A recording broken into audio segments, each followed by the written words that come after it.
Caitlyn and freaking Devin. I love how messy y'all are.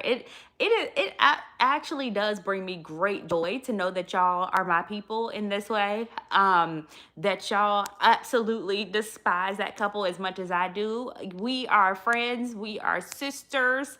I am so happy to be acquainted with y'all. I love that y'all hate them as much as I do. This is excellent for me. Let's do it. Okay, so Devin and Caitlyn, episode 16, they have a conversation about intimacy. And Caitlyn says, you know what? He's been doing a really, really great job lately. I think that it's about time that we consider intimacy. And what better place than on a couples trip? I could think of several places that are better. But anywho, she does say that, right? And I think what proceeds from there is just a whole lot of miscommunication, because as much as she thinks she's a great communicator, she's really not. Guys, welcome in. If you guys are joining me here, go ahead, switch to my YouTube account. Yes, I did, Asia. Go ahead, switch to my YouTube account. Remember, we are moving the community to YouTube. Welcome in. We are going over Married at First Sight season 20, episode 17. This episode was a hot mess. I don't know how else to put it. And I was trying to think of something, but this was just a hot mess experience. Like, this was not cute at all. So she says, on this trip, we're going to try to progress, right? Caitlyn says that. Caitlyn doesn't know how to communicate. She thinks she does because she normally is allowed to shut people down so easily that she thinks she communicates clearly. And she does not. Caitlyn does not communicate clearly. Have y'all noticed that? She refuses to back down. And so what ends up happening is, instead of her having a very direct conversation, she'll say something, hey, Sandra, welcome in, friends. She'll say something extremely disrespectful. The person will shut down and she thinks she's won and she thinks she's right. I noticed that she does this with Devin in particular, but I also saw her do it with Felipe. And what she does is she does go on the attack. She does go on the attack with people, and she will quickly shut you down, fiercely shut you down. And if you're not just as strong-willed, hey, Kella, welcome in, guys. Make sure you guys are switching over to YouTube. If you're coming in on TikTok, I am live there as well right now. And so I think that there's a disconnect. Very much Courtney 2.0. But Courtney doesn't think that she's a great communicator. In my opinion, Courtney, in my opinion, knows that she is rude. Kella, normally I would say yes to that, but I'm going to get off of here very quickly. So if you guys want to continue the conversation, make sure that you guys are on my YouTube page. It's linked at the top in my bio. I recommend doing that when you come in. Instead of even coming in on TikTok, just come on in on YouTube, because I'm going to get off of here very quickly. So yeah, I'm looking at her and I'm thinking to myself, girl, you don't communicate well. You don't. You are comfortable being rude to people. You're comfortable being disrespectful. Nobody's ever drawn clear boundaries with you in communication. And you feel as though your competency allows you to shut people down. Like, it's like she thinks because she's so much smarter that she can just shut people down. And Devin's not going for it anymore. And I am so happy for him. I don't know. Try it, because I know nothing about YouTube. You guys are exploring with me. Welcome in, Doreen. How are you, bestie? When I'm over here, from my side, because I've never seen her as likable, I wish Devin would have left her long before this. I wish Devin would have said, this is not for me. She's not giving me anything, and I don't have to tolerate this. I have seen her become more and more aggressive with him in a way that I'm not comfortable. I think the only reason why nobody is really saying the hard parts about her, because imagine if this was KC. Imagine KC didn't say half the things that Courtney and Caitlyn have said to their men. Do y'all know how much, hey Shani, how much KC, Corbin, and all those black men had to deal with, but these white women get away with murder? and the experts don't even seem to correct their behavior on the show. However, watching this show, what I realize is the female audience only cares when they can see themselves in the person. So the fact that y'all can't see yourselves in Devin, he can't possibly be a victim. And I don't know if that also means that a lot of the women who watch reality TV, and maybe y'all can chime in and let me know, do a lot of the women that watch reality TV actually see themselves and live in a victimhood or a state of victimhood? And because of that, only women are allowed to be victims in love. Only women are allowed to be victims in love. And so everything we frame is through that narrative that Devin couldn't have been a good guy. Because I remember thinking, oh, Devin appears very, very nice. And I gave him so many props, even, you know, on the honeymoon for how he was handling things. And I thought I was going crazy because everybody was convinced that he's going to turn out to be a love bomber, an abuser. Some words were said, I'm not going to repeat them, but I've seen so many videos where people were like, we just can't trust him. And are you guys okay at home? Like, what are y'all really dealing with at home that y'all feel like this man couldn't be a good person?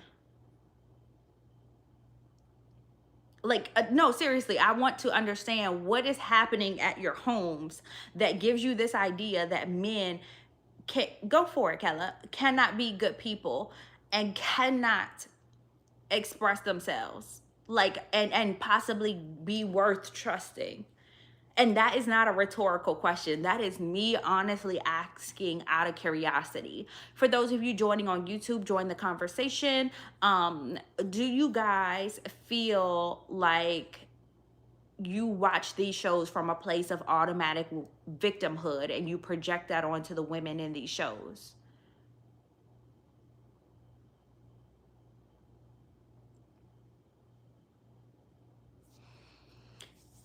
And I feel like Kella, even that opinion somehow gives more credit to Caitlyn than she's worthy of. We'll get to that because it's interesting that you say that because there's no form of disrespect that I would tolerate in a relationship. So I can't imagine somebody looking at me and saying, Caitlyn couldn't have been attracted to Mecca. She couldn't have really been flirting like that in front of her husband. I don't want to give her any credit. She's nasty, she's rude, she's hateful. She doesn't like men. She doesn't like herself. She seems miserable. I want her to go to therapy. And I really am more so terrified that she's running around here and people are still making excuses for her. It was her way of getting out of a relationship. It was her, this whole thing was her own doing. Caitlyn does not get grace from me because we would not give it to the men on this show. If you wouldn't say it about the men, imagine if Shawn came in and started flirting with BelléJolie. Would y'all hop in the comments and just say he was hurt, or that Shawn was actually just trying to get out of his relationship with Nikki and didn't know how? Would you guys give Shawn the same grace that you're giving Caitlyn? And if not, then I'm not giving it to Caitlyn. Right, Sandra. He was like, Lord have mercy, how I'm gonna protect this young man from my daughter, okay? I will never cape for a woman any more than I'd cape for a man. And I'm not going to sit up here and say that Caitlyn deserves any of my grace in this situation. For those of you guys on YouTube, we are just opening up the discussion for my, yes, Nikki, I am here. So yes, we are over here now. And we are trying to get people to shift over from the TikTok community because I love y'all over here, but I'm switching platforms. I need y'all to go ahead, sign into your YouTubes. Make sure you're following me here at That's So Trending on both platforms. If you're not following me here already, but you drop in for these discussions. Yes, we have them over on YouTube as well. My recaps are up, and at 6:30, if you guys, Nikki, I don't think you were here yesterday, Nikki. So if you missed the recap from yesterday where we did our live discussion, it is going up at 6:30 today, so you can replay it. Hey, Kira, welcome in, friends. And so Caitlyn and Devin, drop your opinions of them down in the comments. Do we feel like they had a fighting chance, or are you able to see why he left and why they left each other. So the problem with Caitlyn and Devin has always been Caitlyn thought she was superior to him. Caitlyn thought that she didn't owe him anything, like many of the women on this show. And I think that that is something that women have to change on the dating scene. If you want to be in a relationship and you're not just out here dogging men, which I'm cool if you are, like, you do what you want to do, girl. Live your best life. But if you actually want to date men, I do feel like you have to give. I do. I do. And I feel like if men want to date you, they're going to have to give to you. And if they can't, you got to end it. She gave him nothing, y'all. When I say nothing, I mean not a smidge or a morsel. She didn't even sprinkle a little bit of love on it. She didn't do anything in this relationship. And I told y'all how I felt in the past. I've always said I feel like she wanted a roommate that cooked, cleaned, and did what she said. Matter of fact, I think she wanted a dog. I don't think she wanted anybody with an opinion or a fully formed frontal lobe that wasn't going to put up with her crap. Caitlyn knew who she was coming into this experience, and she chose to act and behave this way. Oh, we're going to get into each of it. Absolutely, Barbie. Both people have to be worth it.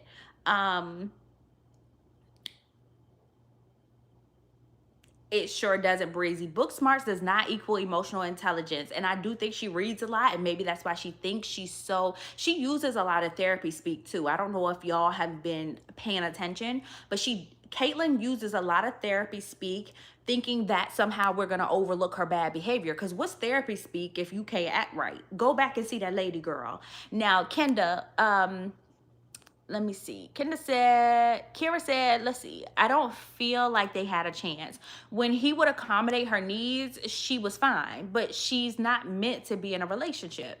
He tried to communicate and she didn't want to. She would rather have someone who doesn't care over someone who does. But I've been saying this. I feel like her and Courtney have this thing in their head where they're self-fulfilling their prophecy. But y'all would rather call Mecca out and not these two girls. Why is that? And I think it's because we're biased against men as an audience. If y'all can see clearly that Mecca is a terrible person for how he shows up in his relationship with BelléJolie, and he has yet to like tell her to shut the F up. He might be saying stuff about her appearance, but he don't tell her to shut the F up. He will at least, after a while, like he did have some type of physical touch and bonding with her. Like she didn't do none of that. So why we not going as hard on these white women? Because somebody's going to have to explain that to me. She wears her trauma so loudly that is borderline misandry. And I don't know that misandry is a real word. Can we talk about that? Because I'm still on the borderline of if women can be prejudiced towards, or in the same way that we don't typically use racist to describe black people who hate on white people because men are the oppressors. I don't know that we can have proper misandry. However, I do believe that she is so traumatized that she treats men bad. I don't want to say bad, but she treats them with a level of disdain that makes me uncomfortable. And I can say that clear as day and explicitly, and you can't change how I feel. I'm uncomfortable watching Caitlyn and Courtney interact with men. And that's my business. I'm uncomfortable watching how they react to men, and that's something they need to take up with their psychiatrist. Because Courtney need to be medicated, my love. Mecca isn't a good man. Mecca says some rude things sometimes, but he isn't worse than Caitlyn. He is not worse than Caitlyn, and that's the crazy part.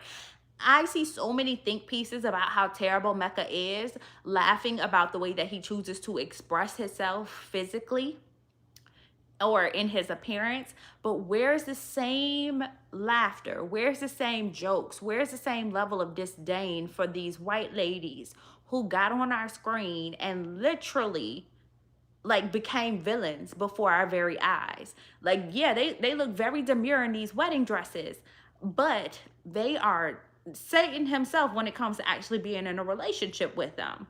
Like the way that her and Courtney feel comfortable speaking to men, it's beyond me. We have to do a little bit of internal work, y'all. Like, I love my audience because we're able to say stuff like this to each other.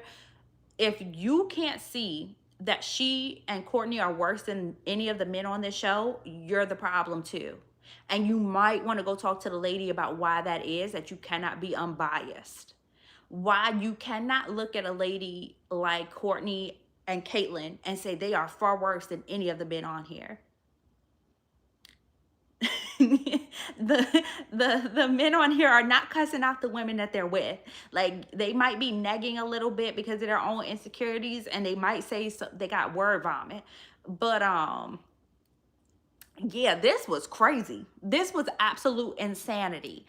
We have 59 people in the room. Let me tell y'all this. Thank you so much for joining me on TikTok. I'm going to give y'all about 5 more minutes, okay? And then we're going to hop on over onto YouTube on that side. Make sure that you guys have subscribed. The link is inside of my bio. If you guys have not already, hop on over to YouTube. That's where we're going to continue to go live, break down every single couple, every single scene of the episode. We're starting to dig into Caitlyn and Devin right now. So if you guys don't want to miss it, recommend going over there and clicking on the live, okay? I'm gonna hop off of TikTok now, but you guys know where to find me. It's at That's So Trending. I've also put it inside of my story. Yes, I am on YouTube live right now. So switch over.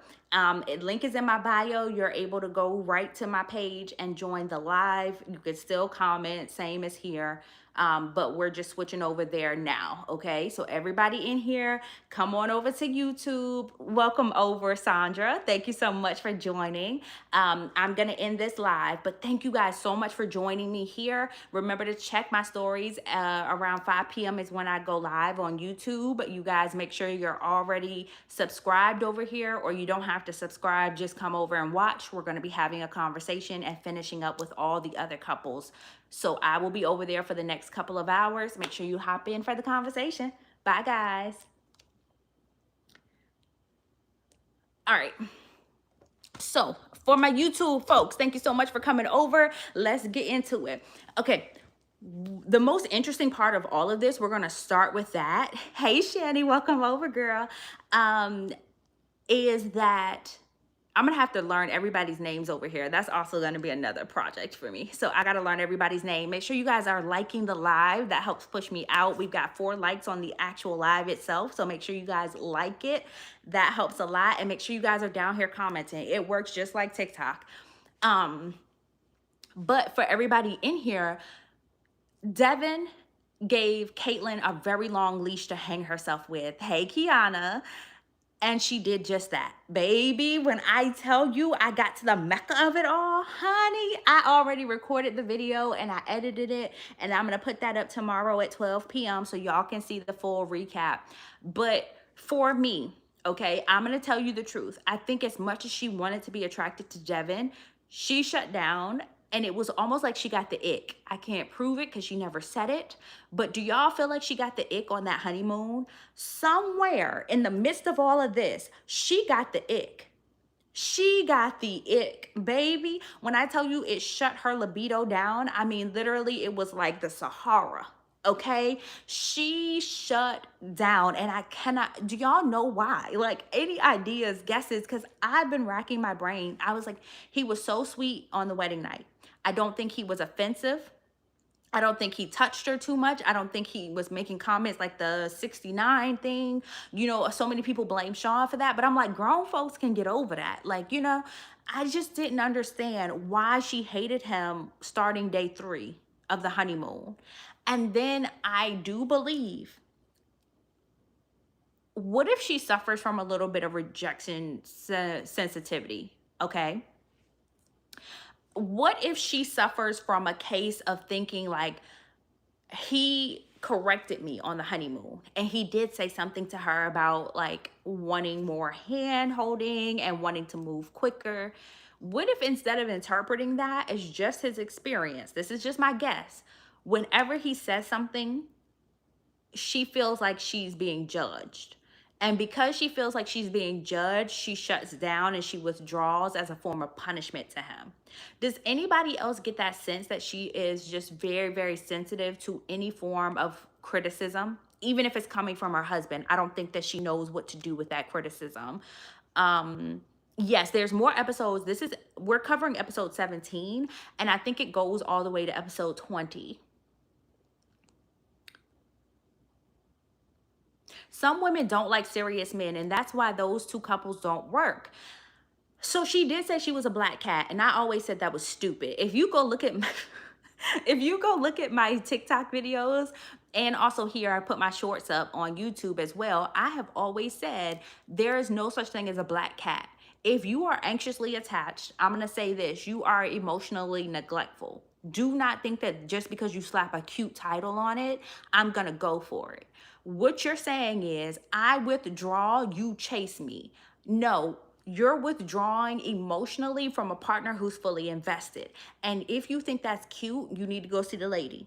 That's a problem, baby. You can't be healthy in a relationship and neglect your partner and think that they're just supposed to get over it and keep serving you.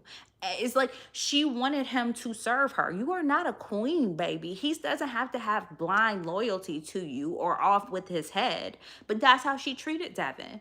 And her saying, like, I'm a black cat and you're a golden retriever, you're setting him up to be anxious in his relationship and you think that that's cute.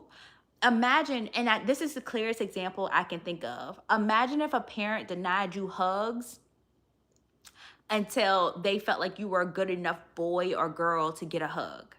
That's how this relationship feels to me.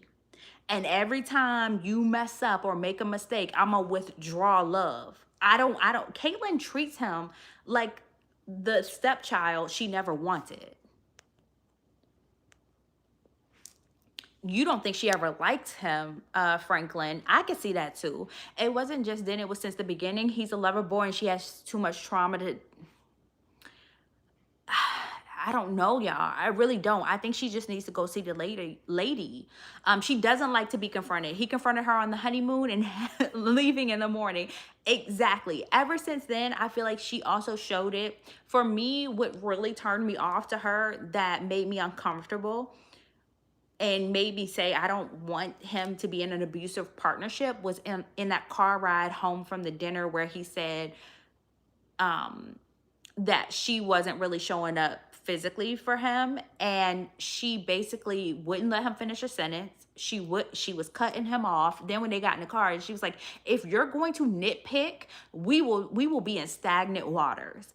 And when she said that, I said, oh, that's her taking control by punishing him, by refusing him physical affection because he said something that she didn't like.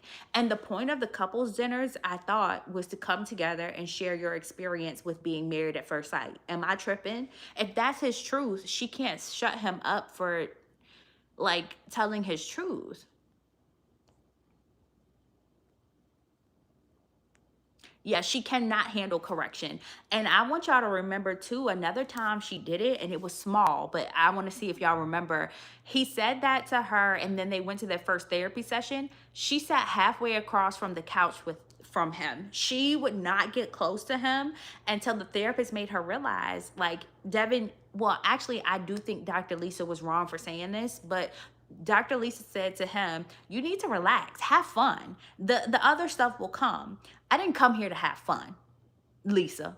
Lisa, if I wanted to have fun, I would have been at the club with my homeboys. I didn't come here to have fun. I came here to find a wife and to join my life with somebody. Lisa, I need you to relax because I am doing what a husband is supposed to do. In my opinion, he was doing the right things.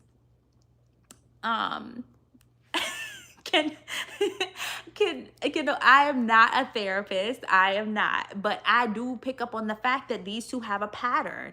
He chases after her, she gets the ick and runs away, or whatever it is starts to light up for her. And then if he doesn't perform everything correctly, like when she reminds him, that's a wild thing to say. You didn't need to say that. Every time she does that, that's her way of correcting him publicly and shutting him down. Like he said, she's so rude to him. She's so rude. She wanted to get married because Taylor Swift finally got married. Breezy, that's hilarious. And the fact that she's a grown woman that likes Taylor Swift, can I say something without judgment? And I'm so sorry. I think that grown women who like Taylor Swift give me the creeps a little bit. I'm so sorry. No judgment for anybody in here who does. But I really want to understand, right? what a woman who cosplays as a young woman, like a teenager, like 19, 21-year-old, has in common with your fully developed frontal lobe. A young woman who hasn't grown and matured musically in years has in common with your frontal. I really want to understand that. I feel like that's a whole doctoral dissertation right there, because what about that is appealing, particularly to white women? That's where I've noticed it. It's interesting how they fell in love with her. I never understood why either. I always thought she wasn't attracted to him. She absolutely hates critique. She doesn't like to share her space. She always has to be right. Child, you just listed out all her issues, and she got a lot of them. So you definitely has a lot of them. No one holds her accountable. Thank you so much for pointing that out. Nobody holds her accountable. This was, I just can't, because we do have to get into the Mecca of it all. She pissed you off the whole show. I'm sorry, SJ. I am so sorry. She really wanted him to be obsessed with Taylor's album. Baby, who's obsessed with that? Who's obsessed with Taylor? Taylor's 35, and I have yet to hear a piece of music from her that felt like she's grown up. Taylor, just put that into perspective. At 35, I think, like, 35. Baby, what's going on? Anyways, okay, so we get to the couples retreat, right? And she comes up and she is touching Devin. I saw it, but I didn't think anything of it. I'm gonna be honest with you. I look at the details. I'm taking notes as I go through every episode and every scene. If I did not think that those were physical touches, why would he, when he has his back towards you, or he's actively talking to Felipe and you come up and hug him and lean into him, or he's cooking on the grill for everybody, why would he think that that is physical touch that's supposed to lead to something? Because is that not what y'all call men freaked out for? Cause correct me if I'm wrong, but y'all was calling Shawn freaked out for thinking that every kiss meant something. So if a woman comes up and does this on your back, he's supposed to know that that means, oh, I need to go kiss her right now. Put a kiss on her lips right now. Would you not have then called him freaked out? Because that's the first thing I was thinking. If he went over and just started hugging her back when she hasn't said anything yet, that would be perceived as encroaching on her personal space. And I know you guys would have ate him up for that. So I'm so glad he did not. And that he has been nothing but respectful of her personal space. And it's sad that we're on week 8 and we even have to talk about this, because I don't think any of the couples should be ashamed of touching each other now. But we do, because with her, she's always been weird about physical touch. Even at the dinner, when he alluded to the fact that couples should be intimate, she said, that's childish. Why would you want to do that? You don't have to be physically intimate to know if you love someone. Ma'am. Like, why are you calling these people names? And I do want to say this though, her doing that, I wouldn't have got it. And so I can't say that it's just men being dumb. I know he said that on the rocks, but I wouldn't phrase it like that. He was not a typical dumb man. He didn't miss anything. She just didn't show him anything. If he went and got in the shower, okay, and she didn't want him to go get in the shower yet, she should have went in the shower and said to him, hey, come to bed now. I think he would have loved that.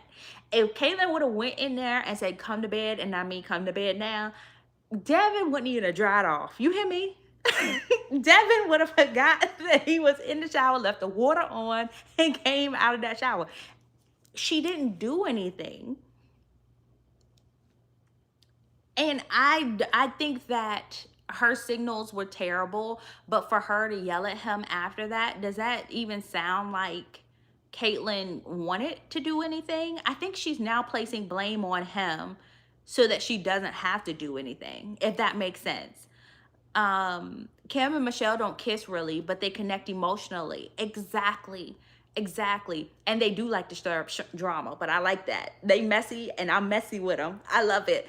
Anyways, in this conversation though, the couple say that we heard y'all last night. Y'all were just bickering. And Caitlyn was like, that's our foreplay. Maybe that is her foreplay. Maybe she's just a weirdo like that. They are messy. And so in my opinion, right, I think she stirred up that drama just to have more drama with him, not knowing he was almost at his breaking point with her. And all she had to do was tell him exactly what she wanted, and she didn't. And later that night, Mecca and all the couples, right, are playing a game. And this particular game says to Mecca and Belle, if you guys weren't feeling your match, and if you guys could swap with any couple, who would you swap with? Belle chose Tori. I understand. Okay? I think she does enjoy fighting Sunday. But Belle chose Tori. I'm not judging her for that. And it's a girl, so okay. But did y'all hear who Mecca chose? Did y'all hear who Mecca chose if he could swap partners?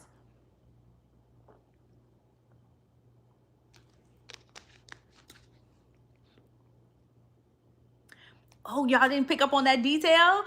Oh my God. Michelle and Caitlyn, let's go. For my people paying attention. Guys, Michelle and Caitlyn. He literally said out of his mouth, I would choose Michelle and Kate. And all of a sudden it made sense to me. It made sense. It made sense to me why when Courtney called her over to come get your boy, she was talking to Mecca in that corner. That's why when that argument was going on, Michelle and Belle were the ones trying to calm down Courtney, because Mecca had already gotten up and walked over to go talk to Caitlyn, was smiling in her face and not his wife's. At that party, he was standing in the doorway talking to Caitlyn. That's why Caitlyn couldn't be bothered to come get her boy. Clocked it. Now, also, I want y'all to also remember that on this trip, this is when they do the flashback. Well, it'll come later on. He had pulled her to the side to have a private conversation about whether or not Belle was talking about him at the table, but that'll happen. I want to tell y'all, let me just say this. I don't play that. He would have been there by himself. I'm so sorry. I don't play men disrespecting me in front of my face. I don't play the flirtation funny. I don't even want to hear nothing about a work wife. I'm your only wife. I'm the only woman you see. The other women, they better look like mutant ninja turtles in your head. They are non-existent, non-factors to you. The fact that you're running to her as soon as you and Belle have confrontation, that's a problem. And she's smiling, talking about we the cool kids. Yeah, cool on the other side of these hands. Belle, you saw it because I saw you turn around in your seat when he went over to talk to her. Can you know that this is inappropriate, Belle? Wake up, clock in. Belle, what are you doing? I'm so sick of this. He now has to come at you in your appearance because you're not as thick as Caitlyn. Caitlyn. Oh my. What are we doing on this couple's retreat? And then this is what set me off. Like them fist bumping and him smiling in her face. And I mean, he's smiling hard, showing all his teeth, talking about, you know, you my girl. You know you about to be homeless because as soon as I get home, Mecca, you gonna pack your stuff and get up out my house. And I don't care where you sleep. You can call your mama, see if she'll take you back in and raise you again. But I don't have time to raise a man baby. I just don't. And for me, that would be enough to walk away. I don't need nothing else. I don't care if you call me fat. I don't care if you call me small chested. I don't care if you don't like my hair. I don't care. Whatever his excuse was, none of that stuff would have mattered to me as much as going to Caitlyn when there's conflict between us to flirt and smile in her face. Belle, I remember too, and I knock all of it over. I don't care. Listen, there is nothing worse than being on camera and being disrespected. What did Beyonce say? Would I rather be angry or would I rather be crazy? And I'm gonna choose crazy every single day. Welcome in, everybody. My name is Bo. Welcome to That's So Trending. Guys, if you are in here, do me a favor and go to the main feed and actually like the live. It's only 12 likes on this, so make sure you guys are liking the live. I appreciate all of y'all for coming through here and having this conversation. Drop down in the comments. Let me know what you think about Caitlyn and Devin, episode 17. Now, what's wild is she laughed when Mecca said he preferred her. Now, I wouldn't have laughed because if a man said that about me in front of his wife, I would be too uncomfortable because it's not funny. There's nothing funny about a man disrespecting his wife, who I consider to be my homegirl, going through this process with me.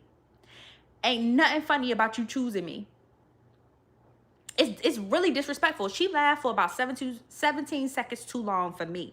I would have looked her dead in her eyes and held eye contact if I was Belle, just watching her. Because why is it so funny? She even took the pillow and put it over her face to cackle.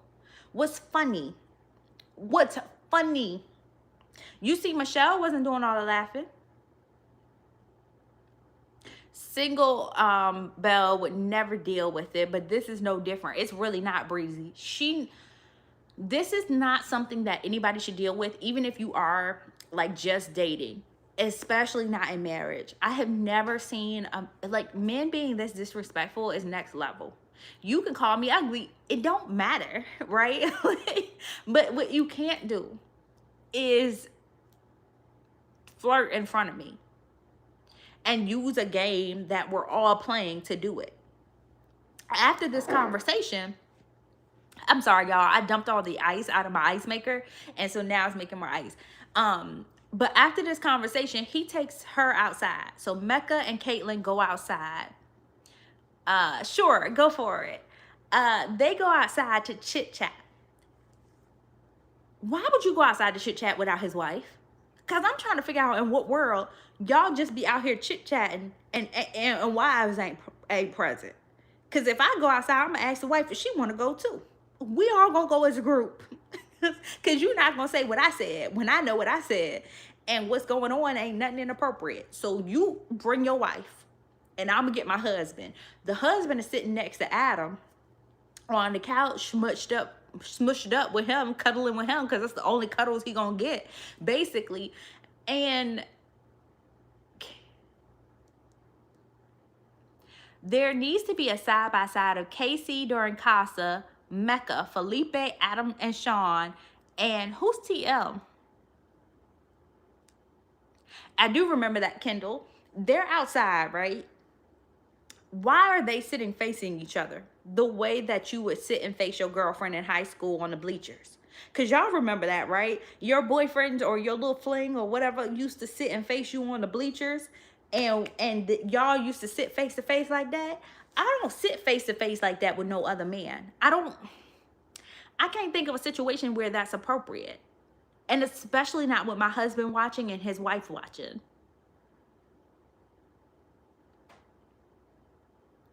Like, I'm trying to figure out where you do that at. And not only that, he was smiling so hard, y'all. His whole face shape changed in her face. When I tell y'all, y'all watch my video tomorrow at 12 noon. I'm going to put my video up, my recap. I put pictures in of everything I'm talking about here because it was so terrible. Because she was not only relaxed, she was flirting. I don't care what nobody tell you. The pictures I have don't lie. The video I put up don't lie. I can say whatever I want to, but the video and the pictures are not lying to my eyes. I know what I'm seeing. And I know when a woman is into a man. And the way that they were sitting across from each other, he had his head all tilted. You sit your head up, what you doing? And Belle should have went out there and pushed it right on up. Put that noggin up before I come out here and we really tear stuff up. Because why is Mecca flirting in front of his wife's face with this white lady? I'm so sorry to the white girl. I'm so sorry to Caitlyn. But why is he flirting that hard and you're allowing it to happen? He did pick her in the game. He absolutely did. Her and Michelle. And that makes sense why he was so cut up and hurt when Michelle said something negative about him. It had nothing to do with him respecting her, and it had everything to do with him wanting her. He desires Michelle. He desires Caitlyn. He did not want to hear anything negative from them because he wanted to get in them. He wanted to be with them. Okay? And this is why y'all, the way that I have no words, because I expect people to test boundaries on the show with the men in particular. But my whole thing is, you call yourself a girl's girl, right? You supposed to be this very macho in your face. You saw the way she come at Felipe. But she in their corner, fist bumping, Mecca talking about, I feel like a cool girl whenever you come talk to me. You're a home wrecker. Good. I love that for you. I love that for you. I love the fact that you are comfortable enough having him pull you to the side, because I would have been peeping around him like, why Belle ain't getting up from the table? She don't want to be in the conversation. Like, this is why I can't go in group settings, because I always want the girlfriend to come with us. Where your wife at? You just out here talking to me? You ain't got nowhere else to be? Because the last thing I want is male company. I'm so sorry. Unless it's like Pastor Cal or somebody, I don't want no male company. Because you know they ain't giving you no sound advice. She was hurt when Michelle said he was being performed. Exactly. He was only hurt because it was Michelle. You're not going to disrespect me like that. Not at all. Not at all. And I don't think Belle wants to rock the boat, because she really wants this marriage to work, and I hate that for her. Because I want it to work for her too, but not at the expense of her, if that makes sense. I don't want her feelings hurt trying to make this work, and her left scarred and abused. Belle does not deserve this. Belle deserves better. I miss Pastor Cal too. I mean, I don't mind the new experts, but yeah, no, definitely no reason for it to be private, because I would have said to all of them, like, the only person that I think right now can have private conversations that make sense to not have their wife or husband with them is Nikki. And that's because Shawn is at his mama's birthday party. Everybody else, I'm not feeling it. Why are you not talking with your wife present or husband? Calling Caitlyn aggressive for cursing a man out. Oh, she been aggressive. Her and Courtney, villainous. This is Cruella DeVille just without her coat. Y'all are just seeing Cruella without her coat. That's how I feel about Courtney and Caitlyn. And y'all argue with your mama. I said what I said. They are way worse than any of the men on their show. And I stand by that. The way that Courtney was dropping F-bombs talking to Nick is atrocious.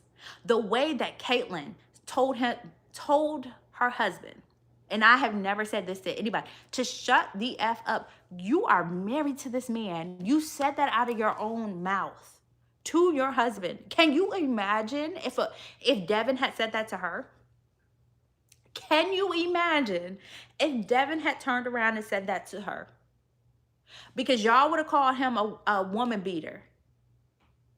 Y'all would have. If he said shut the F up to her, y'all would have quickly said that's a woman beater. He needs to be locked up. These men are dangerous. All of them are abusive. None of them deserve a wife. Y'all love to come for the men, but y'all never hold the women accountable.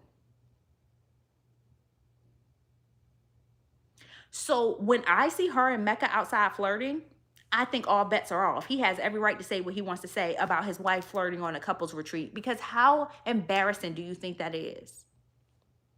Like, it is embarrassing. I can't even take you on a couples retreat with me because you in another man's face. Like, I'm sorry, it's not funny. I don't understand how that's possible. You're right. Sunday, Monday, Tuesday. Yes, you're right. And so I see him being poked by Adam, which y'all know Adam ain't my cup of tea.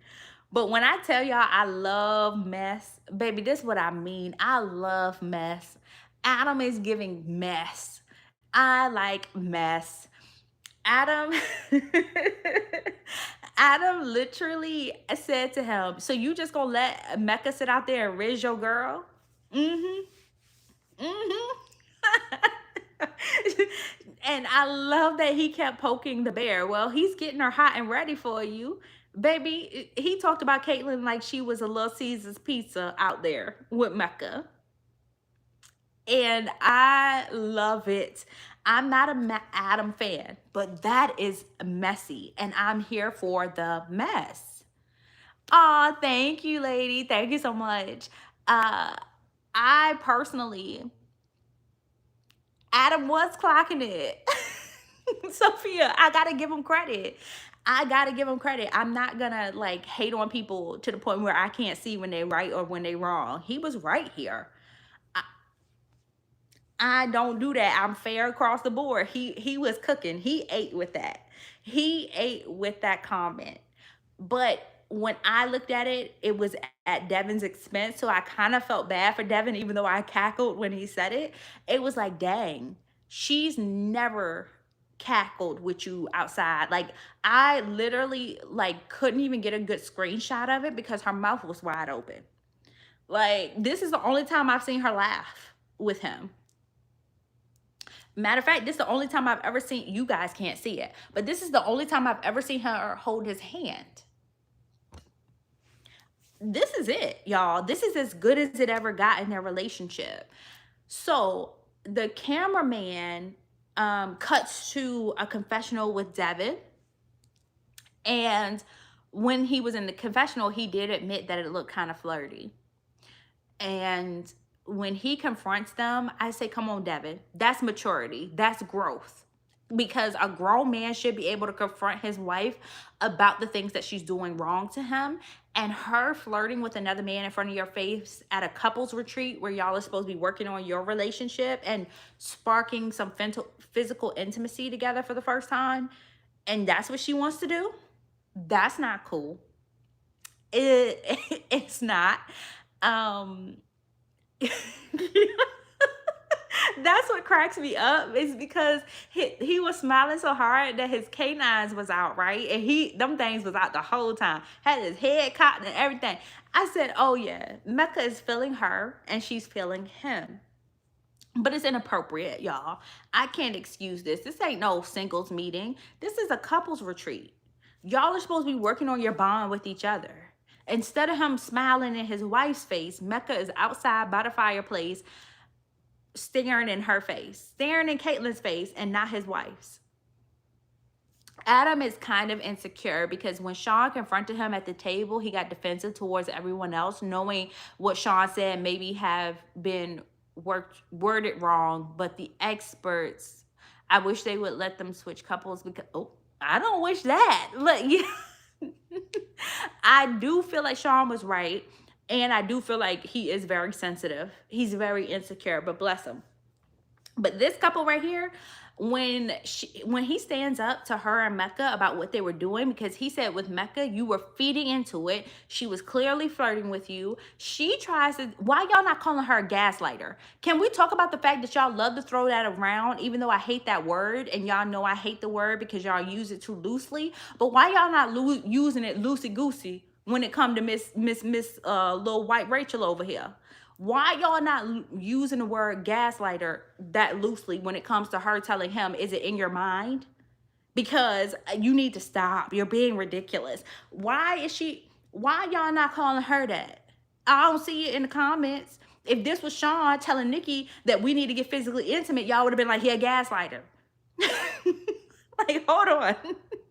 Y'all would have called him everything but a child of God. And this is why I tell y'all, I don't trust y'all commentary because half the people in here are biased. You don't like certain people because they short, fat, ugly, or black. And that's real. And I feel like with her, y'all don't be calling her out for her mess enough. She is being terrible. She lied. Y'all, everybody gonna catch this straight. Kiana.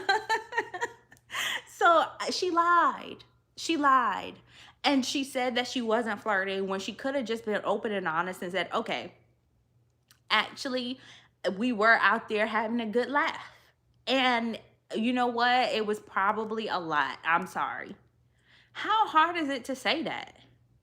Like, you out here having a belly laugh, your husband feel like he's being disrespected, and you can't just say sorry? Because if he was having a belly laugh with Mecca like that and she was sitting in the house watching it, oh, she would have tore that whole entire Airbnb up behind him laughing with Belle outside. And or Michelle or any woman. I don't think she would have just sat there. And did y'all hear it? Because the microphones were on, but we were outside when this scene first started, and we were just kind of staring up at the sky, and the words were coming across the screen.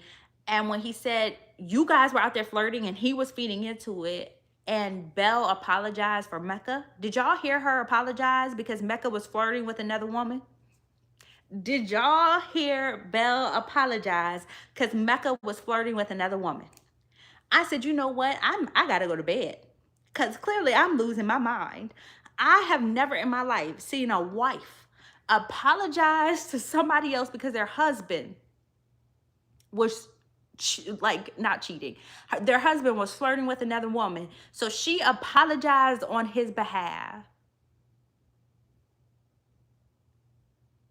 Oh, y'all, go back and watch that scene. We weren't inside yet, right? Because all they had left, it was that late at night. It was just the CCTV footage of the actual fight.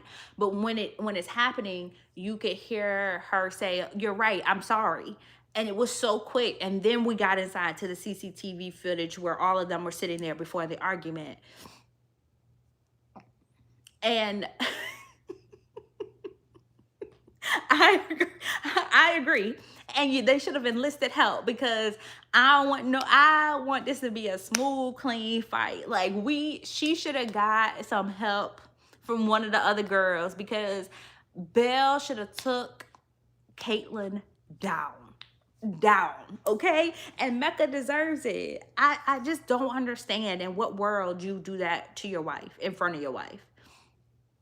Now, there was that comment, and then the shut the F up comment happened, and I saw him lean forward, and I knew he wasn't going to attack her, but I think it was just him getting too close to her in that argument. I didn't like that. I've told y'all how I feel about that. That can lead to physical aggression with people when you're talking in their face, and I do hold him accountable for that, because you never want to like be that close to somebody's face when you're arguing with them. If she would have reached up and punched him in the face, I wouldn't have said nothing. Because I mean, I said the same thing with Casey when Anaya walked over and got in his face. I very much said, I don't blame anybody when you are standing over somebody like that. You invite them to, if they feel cornered, they have to protect themselves, correct? Like, you're not going to let anybody scream in your face. When Devin leaned forward and did this in her face, he was dead wrong. And if she would have smacked his hand or smacked him in the face, I don't think I would have said anything. Sorry. And I'm not sorry. Oh no, I don't think he was aggressive, but like, you don't know. Sometimes when people are heightened in a fight, like maybe she couldn't tell if he was going to become aggressive, and I could totally understand her trying to strike first, if that makes sense. Like if Caitlyn would have smacked him or smacked his hand, I don't think I would have said anything.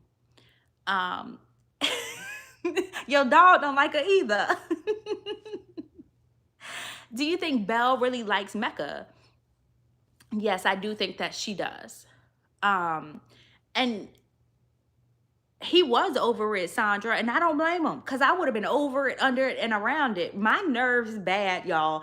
I can't imagine my man sitting outside with another woman gut laughing when he just told me I needed to get boob implants to be pretty enough to be in a relationship with him.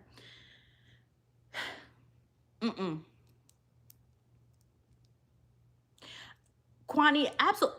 I'm not saying that he did anything that was terrible, but I'm saying you can't predict her response when that happens. So this is why I tell people you never stand over anybody and you never get that close when there's heightened emotions, because whatever she does back, out of your control. If she pulled out some bear mace and sprayed him in that moment, out of your control. You have now made her feel cornered, or like, you know, like, you just have to keep your distance when emotions are heightened. And if he was doing that motion and he was on the other side of the couch, I wouldn't have expected her to say anything back. But in that close distance, it can make anybody feel cornered. Huh.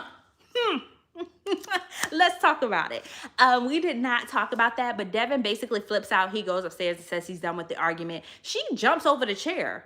Like, girl, where did this come from? Because you got real athletic running behind a man you don't even like, Caitlyn. Why are you jumping over the back of the chair to go see what he go? He don't want to argue with you no more. And I think that's really what made her mad. Caitlyn don't care about Devin. She cares about winning the argument. How dare you try to end an argument with me when I'm not ready to be done arguing?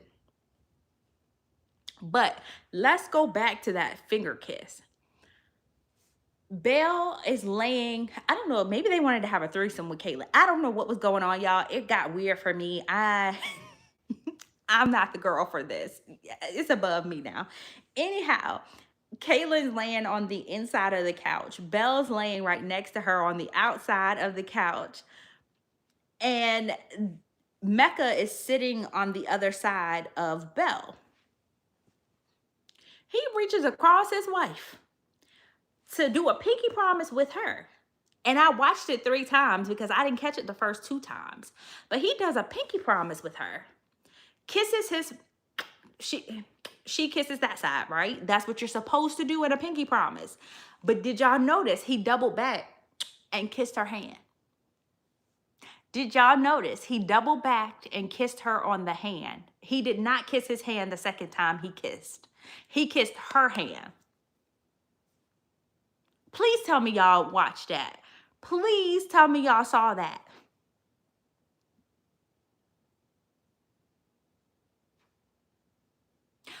Nobody saw that but me. He doubled back and he kissed her hand, y'all. He kissed Caitlyn's hand in front of the y'all. Okay, you saw that. And Belle just sat there. I was my flappers were gassed. I said, baby, flabbers don't even know if they know how to find the gas. Okay, because I was just, woo, I was going through it. Oh yeah, you gotta rewind it, because when you see something outrageous, what you mean you kiss your hand and then you double back and you kiss her hand again? Mecca, have you lost your mind? Mecca, have you lost your mind? Speaking of that, I do have my video just came out today at 1 p.m. If you guys have not seen my recap of episode 16, that was, you guys, if you guys want to hear my thoughts on it, it is already posted. Episode 16 is up. Episode 17, the recap is coming out tomorrow. I'm probably going to put that out at 12 p.m. But I've already edited it. I just got to upload it. Yeah, Mecca would have been gone. Mecca would have been gone. Belle was laying right there looking at her. That's why I'm like, were you trying to get with Caitlyn? Like, both of y'all? Like, what's going on? This is strange behavior. Like, I mean, what's happening? That Belle is watching Mecca kiss another woman's hand in front of her and saying nothing. This ain't normal, y'all. This is not normal. And y'all have watched multiple seasons of Married at First Sight. Couples don't interact this much, 1. But then 2, the only other season I've seen was that mixed guy that ended up leaving his wife for another white girl. And the 2 of them are now engaged, I think, and getting married. But that was also just as much of a controversy. But he wasn't flirting with the white girl in front of his wife. He wasn't. This is different. I have never seen anything like it. The whole night. And this also, I think, was part of episode 17, but y'all can correct me. Was the breakfast scene a part of episode 17, or was that a part of episode 18 and I'm getting confused? Um, and was the breakfast scene part of this episode, y'all? No, it's the next episode. Never mind.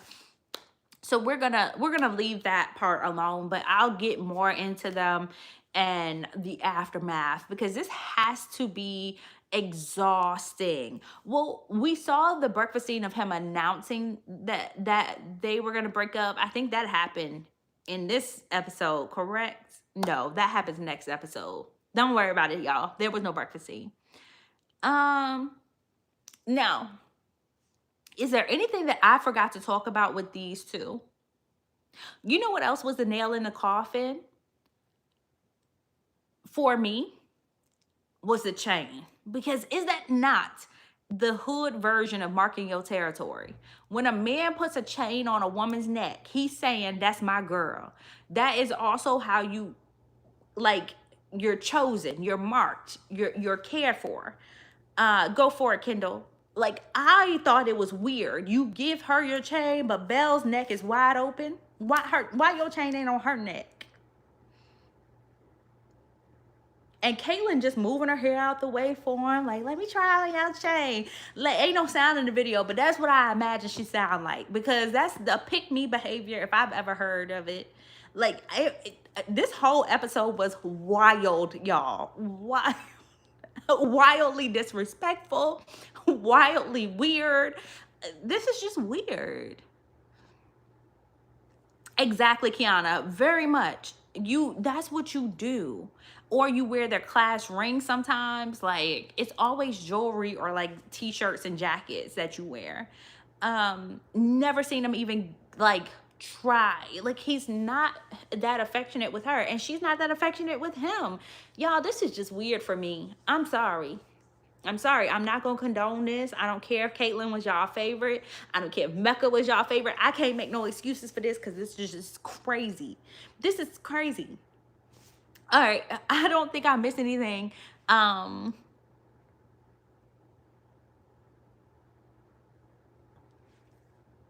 It disgusts me how much Mecca announces they will say yes at decision day, but quick to end it over a convo with Caitlyn when she's off the show. What do you mean by that?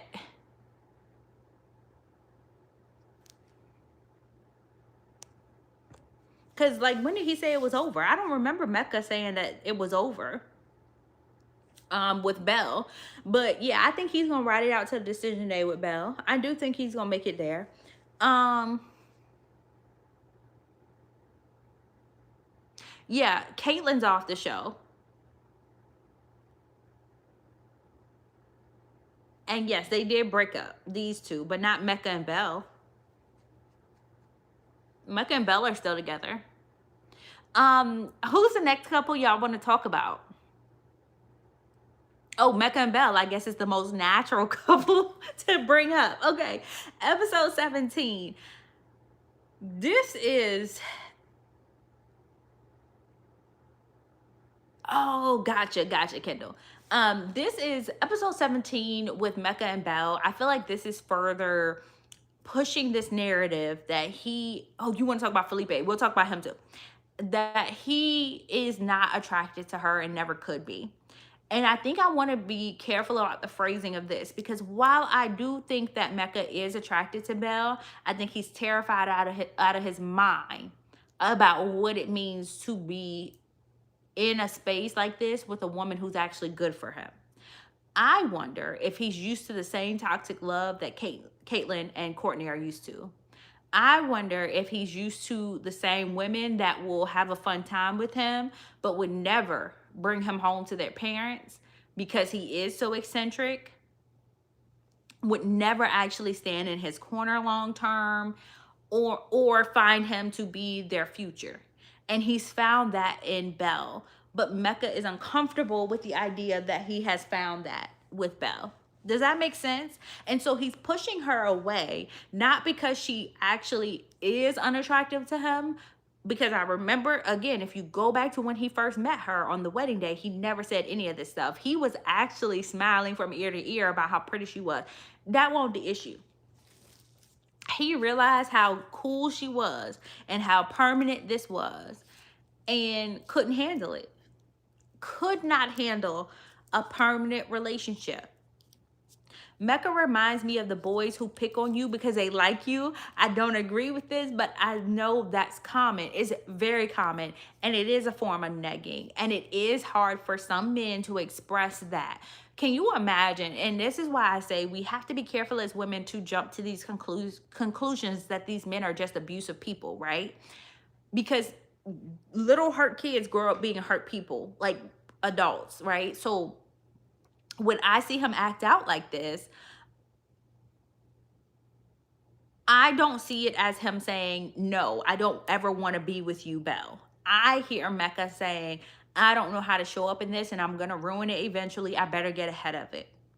She's what I'm more comfortable with because she is terrible and I'm used to terrible. I'm used to people outright telling me that I'm terrible, and she will do that.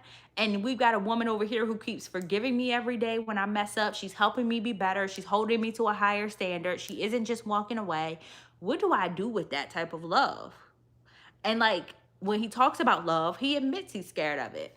And if your parents have told you all your life you're not good enough for that type of love or made you feel that way, then would you not think that in a relationship too? And does it make you evil? No. But does it make you ready for marriage? Probably not. So when I see Mecca and Belle together, the first thing I think is these two gonna struggle for a while, baby. You gonna be in the trenches with that man for a while. Y'all, this was my original cover. I took it down. Hold on, I wonder if y'all can see this. Y'all can only see a part of it. Hold on, let me see if I can find another one. This is my cover for one of my videos and I changed it. I just want to give y'all PTSD because I love this cover on YouTube, but I took it down because I was like, these people are not clicking on this because they probably are afraid. But anyway, anyways, his mom abandoned him, his stepmom abandoned him, his who was it? Who was the other person? His siblings. Being without them, I think all of it culminated into this. Like, he's just used to abandonment and trauma. He is afraid of doing it, and he is trying to get her to leave him to confirm what he already believes about himself in the same way Courtney did it. Courtney, Caitlyn, Mecca, like all of them have their own issues, but they're really struggling with the idea that someone can love them correctly. And that's really, really hard. I do believe that he finds Belle attractive. I stand by that 100%. So even with him saying those things, I don't think that they're true. I'm sorry. I don't think that he's telling the truth. He's lying to himself to get himself out of something that's actually healthy. And then when they're here and she's basically, after she heard the comment about him wanting her to get implants from Michelle, I actually thought she would have a stronger response. But did y'all hear her say to him, we can talk about that later? I think what she's saying is we can talk about it off camera, because the camera crew was still there in the room with them. And she didn't want to go into specifics for that reason. She was like, I heard what you said about me when I wasn't in the room, and behind my back you said that. Mecca and Belle are trying to protect themselves as much as possible from public scrutiny, which is smart. It's very smart. But I just feel like she's doing too much protecting. You're not his mama. You don't have to protect this man. He's making his bed hard. Mecca is doing that by himself. You don't have to protect Mecca. You can allow him to crash and burn on his own. Guys, if you are in here, welcome into That's So Trendy. My name is Bo. Make sure you guys have liked the live. We've only gotten to 20 likes, but there's 34 of us in here. So if y'all can go out to the main screen and just like the live, that's so helpful to the page as a whole. So liking the live, you guys can also interact down here by sending hearts and laugh emojis and hundreds and all those things that helps with the engagement on the actual live. There you go. Thank you, boo. I thought it was funny that even Adam clocked that he likes white women. And I'm like, Adam is really peeping and saying things I actually agree with tonight. So he likes all types of women from what I hear. Now, y'all know I stay off of people's socials. I do not dig through their social medias. However, from what I've seen people saying, he's dated mixed women, he's dated black women, and he's dated white women. So he doesn't seem to have a preference. He did say he's racially non-discriminate, so he's an equal opportunity lover. What I think the issue is that he does like thicker women, maybe, right? But that doesn't make somebody unattractive. I've seen plenty of bone thin women. Zendaya, bone thin, stick thin, size 6 or 4, and still gorgeous. And then I look at women like Beyonce, fine, fine, fine, fine, fine, right? Even Tina, her mama, fine. Like, I don't think that but I don't think that it's that for him. I really don't. I think this is just his way of self-sabotaging. I did see that mixed lady. That looks like a mixed lady. I don't think she's fully black. I think she's because she had a little curl to her hair. She had like it looked like she had just wet it and put it up in her a bun. And I don't know what she said in that video, but I know she released something. Yeah, I do think it's too much. But I think because they agreed to say yes, if she starts to not protect him or leave him wide open, it also leaves her open to criticism, right?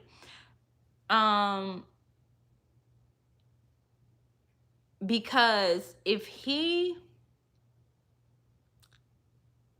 is the bad guy, then she's with the bad guy. Does that make sense? Like, that would be like the Chloe and Tristan of it all. If Chloe doesn't protect Tristan or Lamar, then she is the woman with the crackhead. In the same way that she is the woman with XYZ, whatever you call Mecca. So she's trying to protect him because you don't want to be seen as the woman with that. So she's trying to keep it off and not get into arguments with him on camera, not make him look aggressive, not make themselves look bad in front of a camera. She wasn't thinking and didn't have a big chest. So I found that interesting. Yeah, I honestly believe that's why I said this is self-sabotage. I think people read so much into what he says instead of what he does. Like she said, they're showing up like they love each other because they actually do have feelings for each other. There's no way you're going to convince me that Mecca is not into Belle and Bella is not into Mecca. They're both into each other. And at that table, so part of their story, or a lot of their story, episode 17, is intertwined with other couples. So if y'all are okay with it, I'm gonna just also hop into Shawn and Nikki. So that way we can put all of their stories together, because their story is so convoluted with the other couples. Okay, so let's hop into Shawn and Nikki. So Shawn is gone. Shawn is in New York for his mother. Nikki called Shawn. I told y'all, Shawn is growing on Nikki. And I told y'all they one and the same person. Both of them hard-headed, stubborn, and rude, and can, like, they read too much into things. Both of them. They try to be so professional with each other that it's awkward to watch. However, she did call him to check on him, which I thought was sweet. I'm glad that they're trying to show some softness to one another. I like that. Y'all know that I have not at all. So all things considered, right? With the way the other husbands are showing up, right? Felipe wanting to be with other women and telling his wife to her face, all things considered, with the way that Mecca is basically flirting with another woman in front of his wife's face. And Adam is being dismissive of everything that Marissa wants, I think Shawn is doing a great job. Like, that's the thing. Y'all can say what you want to. Shawn is doing a great job, all things considered, because these other couples are definitely struggling. So with her growing on him, him growing on her, I do expect them to say yes on decision day. What do you guys think they're going to say? What do you guys think Nikki and Shawn are going to say on decision day to one another? You think they're no or yes? Or one is going to be a yes and one is going to be a no? You think they need an in-house counselor? You want them to say yes? I think it's a no for Nikki. Gotcha, Breezy. Why do you think it's a no for Nikki? Why do you think Nikki is a no, but Shawn is going to be a yes?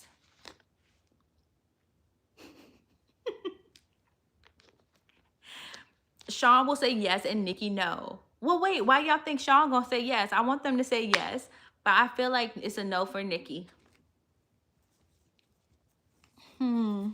Okay, hear me out, okay?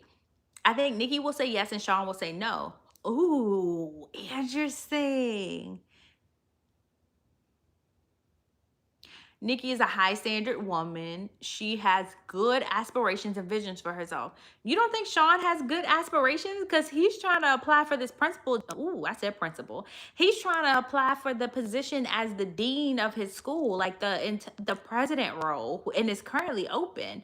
So he's about to hold the highest position at his current college, Olympia College. I think he has good intentions and aspirations and vision. Yeah, she's not. And I don't think a woman should be. Now, this is how I feel. I don't think a woman should be as into a man as a man is into her.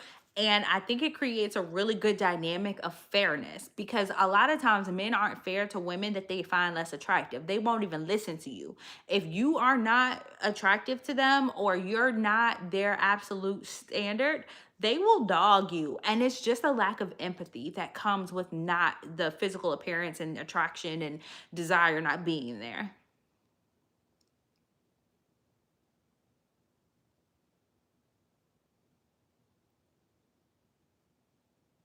Kiana, she is very rigid, but I think he's rigid in his own way too. So like, hear me out. Like I will say he's willing to change and adjust a little bit more than she has been.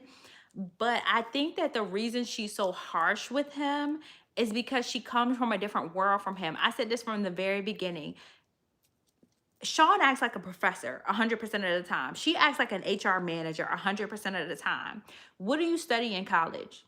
Human relations.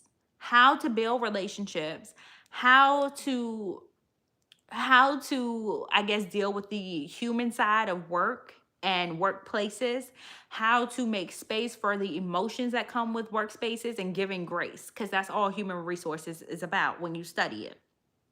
Shawn, on the other hand, he always wants clarity.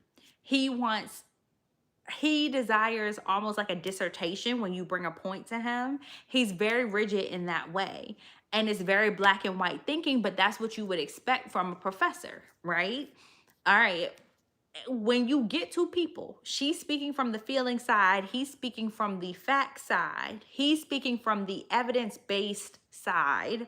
This is exactly what I would expect to get. And this is why a lot of couples that don't go to therapy end up divorcing, because they never feel heard, and the other one feels like they're constantly being barked at about not being heard. And it builds resentment over time. Now, I do think that they're getting better at dealing with each other and what to expect with each other. But it's just interesting to me that so many people paint him as this bad guy, because I say that for his age range and the generation in which he was raised, he's actually doing much better. Doing much better than most men who are about to be 50 or that are 50. He is doing much better than most of those men are. I'm going to be 100% honest with you, because I had to remind somebody the other day, consent is a conversation online. It is not a conversation that we started having until about 10 years ago. And even 10 years ago, you'd be hard pressed to find much about it. It only started happening with Tarana Burke that it became commercialized and people started using that type of language in everyday life. And I want y'all to remember that when you're assessing someone's knowledge of being worthy of being in a relationship, that a lot of the standards that we have are based on our understanding, which is a lot higher than what their understandings might be. Okay, just culturally, that's something to always think about. He wants her to share feelings academically, if that makes sense. Absolutely. He coaches her through conversations. Oh my gosh. And can I tell you, Kiana, that is a hard habit to break. I still haven't broken it. As a person that desires facts, not fiction, not feelings, when I hear Nikki talk, she also gets on my nerves. And that is something that I also have to challenge my mother on. She speaks like Nikki. She's going to set a scenario up for you and then tell you her feelings later on. And it's like a wordy breath. Hold on. Lead with the word so I know what to expect that's coming. And then you should only need about a sentence or two after if you choose the right first word. It's like when we were having that debate about Love Island and people kept saying, she was disrespected. How was she disrespected? And they could never point to it. No, you're speaking about emotional neglect. And the reason you're having to over explain yourself is because you're not using the right feeling word from the beginning. Like, I think that I struggle. I am Shawn. Shawn is me. Give me the word so we don't have to have a long drawn out discussion. So I think that that'll come up in the next episode, how that plays out in their relationship over and over again. And it's a cycle they can't break, but they deserve each other because of that. Nikki and Shawn, I really, really want them to say yes on decision day.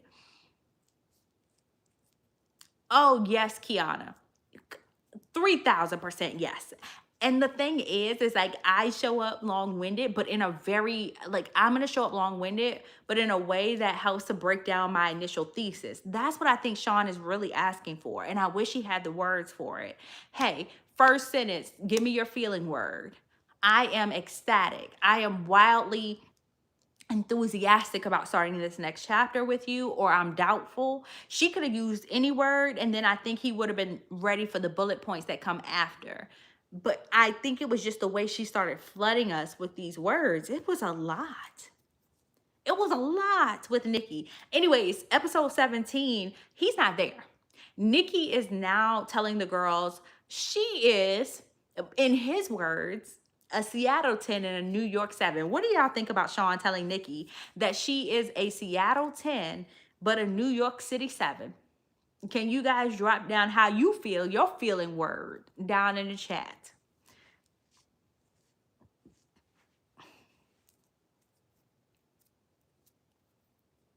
Uh-oh, did we lose y'all? How do y'all feel about Shawn calling her a Seattle 10 but a New York 7? Because I'm gonna tell you right now, Mr. Potbelly shouldn't be saying anything about anybody else. Because in what city, perplexed, in what city is Shawn a 10? And I'm gonna let y'all drop it. In what city do y'all feel that Shawn is a 10? And my best guess is it's a little small town somewhere off the creek in Mississippi where right off the creek, Shawn would be a 10, baby. Shawn, they would eat him up. In Mississippi, Alabama, in his mental state. Somewhere off the beaten path, he might be a 10, but he is neither a 10 in New York or a 10 in Seattle, and I promise you that. So for me, it is the confidence of these men. Mecca really think he be eating them up. Mecca think that he be eating them up. And I love that when they were having this conversation, Belle was able to say, well, he wants a woman with bigger boobs, but I also didn't ask for a man that paints his nails. Period. Period. Okay? Period. Because what do you mean Belle gets stuck with the man who paints his nails, might not be all that amazing personality wise? She's trying to heal and love him through his trauma, but she's not good enough for you because her boobs aren't a triple D. or whatever his expectation is. So much so, you got Adam advocating for this woman to go under the knife because your husband is talking crazy about your body. You got Adam chiming in to say that Belle needs to go get plastic surgery. Are we all okay? I don't like people rating each other. It never ends well. It doesn't. And I do think it's very childish. To me, rating your partner is the equivalent of asking them how many partners they've had. I feel like, are we 12? Like, what are you doing? She has been, Belle has accepted Mecca for every flaw, every traumatic experience, every ugly truth, every unfair judgment, every harsh word he said. She's loved him throughout it all. And I think he's just wearing away at her smile, because if y'all watch these recent episodes, you don't see Belle smiling the way she used to smile. Belle always looks sad. When we first saw her those first like 6, 7 episodes, Belle was so happy to be next to that man. And now her smile isn't there. And to see her cry because of how unattractive her husband finds her, like, what is going on here, y'all? And for this man to call this woman a 7 on your best day, baby, you ain't even probably a 7 to most people in this world. Why are you calling her a 7? I am so confused about where where Shawn gets his audacity. Me and Michelle had the same reaction. Sir, what is happening that you feel so inclined to call your wife a 7?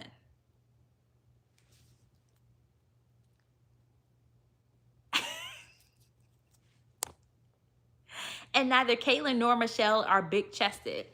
I don't know what it is. I don't know what it is with Mecca. That's why I keep telling y'all, Mecca is making up reasons to make her not like him. Because he sees how healthy their relationship is and just knows he's going to mess it up, I might as well do it now. There's no way.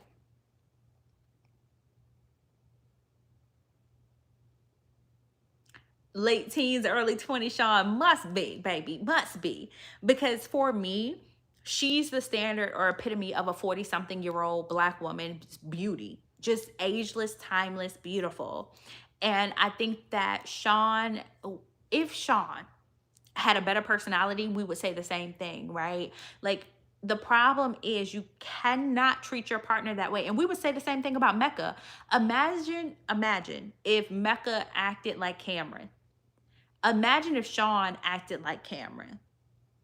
How differently we would speak about them. Or if he acted like Devin. Imagine that. How differently we would see them as, yeah, like, you know, and I think that that's the issue, is sometimes it's not physical, and sometimes it is physical. No matter what you do, people can't overcome how you look, and they will always doubt you. They'll always doubt the money you make. And this has been studied. People will assume that you're dirty and nasty just because you're big. They will assume that you don't have a good job or a nice house. They'll assume so many things about you because fat phobia is still a thing. And we as a society are not wise enough to look past that. But that's why I think so many people doubted the fact that he made her income requirement, which is crazy to me, because both of them have talked about money extensively. And she's very comfortable with whatever he makes, which tells me it was never an issue for them. And even he brought it up again on the ride to the retreat, that the only person settling was Michelle for Cameron. And so anyways, it's just interesting how people come up with these narratives without ever fact checking themselves. And I told y'all yesterday, I ran his resume, and comparatively, his resume dictates that her salary is going to meet her requirements. Like, looking at what other VPs in the same position at other colleges make, very much so on board. Belle is beautiful. Mecca is trying to break her down. He's an insecure man because he knows she's too good for him. I think more so than anything, he's actually trying to get her to break up with him. I don't think he's trying to break her down. I think he's trying to get Belle to break up with him because he knows she is too good for him. And he's worried about causing it later on. This is his way of just getting her to break up with him. He's self-sabotaging, which is what he wants to do. And then we have Belle. So Belle and them, they go down to dinner, and I knew dinner was about to be good. I knew all this drama going on, y'all. Dinner is gonna be good. I couldn't wait to get to dinner. I had never been so excited to watch people eat together in my life. I knew dinner was about to be messy, and I'm messy. I was here for it. Make sure you guys like the live. We're still at 24, but we have 33 people in here. Make sure you guys like that live. I love mess. So I'm sitting here and I'm like, ooh, Devin and Cook, what we gonna get into? Here comes an update on Felipe and Tori, they're doing great. Cam and Michelle doing fine. But, here comes Belle and Mecca. And she says that he said some disrespectful things. Everybody hears her out. Everybody's going with it. And Nikki chimes in. She says she can relate. You know, Shawn has said some things, and we've really been growing in our physical intimacy, and I've really been leaning in. And then here comes Belle. Belle said, baby, this is my moment to shine. I ain't gonna say nothing negative to my husband, but I'm gonna say something negative about yours. If it was me, Shawn would be a no. Where did all this hostility come from, Belle? When your man sitting right there next to you, why you not coming after him? Why you coming so hard for Shawn? She was like, and you know I love Shawn, but the way he talks to you, it's a no for me. It's disrespectful. A man that has to put you down is insecure. That's your man. Wait a minute. And then even I saw the way Mecca looked at her. Mecca was confused too, because he was like, I've been putting you down this whole time. I've been dragging you through the mud. You ain't said nothing to me. I don't know, girl. It's something about this that don't seem right. So even Mecca is catching what she's putting out there about Shawn, but he's doing the exact same thing. And he knows he's doing it. That's the thing. This is why when people say, oh, he's doing something to build himself up. No, he's doing that, or tear her down. No, he's doing this because he's like, why you not giving me that energy to break up with me? I've been trying my hardest to get you to break up with me, and you not even letting me live my life. You are doing this. Belle was so mad at Mecca. It was too obvious. She was furious. Is this play about us? Correct, Kiara. He knew that play was about him. He knew it was. And I want to ask this question because now she done gave her dissertation. She's trying to be nice, and she's not bringing up exactly what Shawn said, which I actually appreciate, because she did make such a big stink about him saying something negative about her at the first couples dinner and letting the group bash her. So you better stand up for him. And I do think that she tried to, you know, by not giving specifics and not really dragging his name through the mud. But what struck me was Michelle chiming in. And Michelle does tell Mecca, you should be so grateful to be sitting next to Belle, period. Because where is Mecca going to meet another Belle? Not this BelléJolie, not this fine BelléJolie. Mecca could never pull that. Y'all, as a wife, you think he's going to strike gold twice and get another BelléJolie to marry and be the mother of his children? And to run his little porta potty business with him? Like, it's not gonna happen. It's not gonna happen. Belle is as good as Mecca is going to get. And when it comes down to it, yes, y'all got paired together in this experiment and you didn't get to pick based on physical appearance, but apparently you got to stop picking based on that, because if you could pick solely on that, you wouldn't be sitting here with all these people needing and desperate for a partner. If physical appearance was everything, none of y'all would be on this show right now. You could have found Josephine off the corner because she fine. Why you not with Josephine? You had to come here and ask for the therapist to help you and the experts because you couldn't find anybody better for yourself. Same thing I want to tell Miss Nikki, though. You acting like Shawn is beneath you at first for the first like 4 or 5 weeks. But you couldn't find nobody on your own. So what does that tell you, Miss Nikki? You in the same position, my girl. I have mixed feelings about Michelle chiming in. She's not wrong, but it comes off like she thinks she's better than them. She do. It don't even come off like that. Michelle Michelle knows that she is better than everybody sitting at that table. Her and Cameron are not fussing. They ain't had no blowouts. They ain't never thought about leaving each other. In her head, this is solidified. We the only people with a real marriage that deserve to be together. Everybody else is with man children. So when she was sitting there and she said to them, you know, you should find value. You should value yourself, respect yourself, to leave instead of staying just to make it to the end, just for the optics. Now, what's interesting is, I don't know if you guys remember at the beginning of the season, this girl came out and she said, I think her name was like Portia, and she claimed to be an ex of Shawn, and he said he wanted to go on reality TV with her.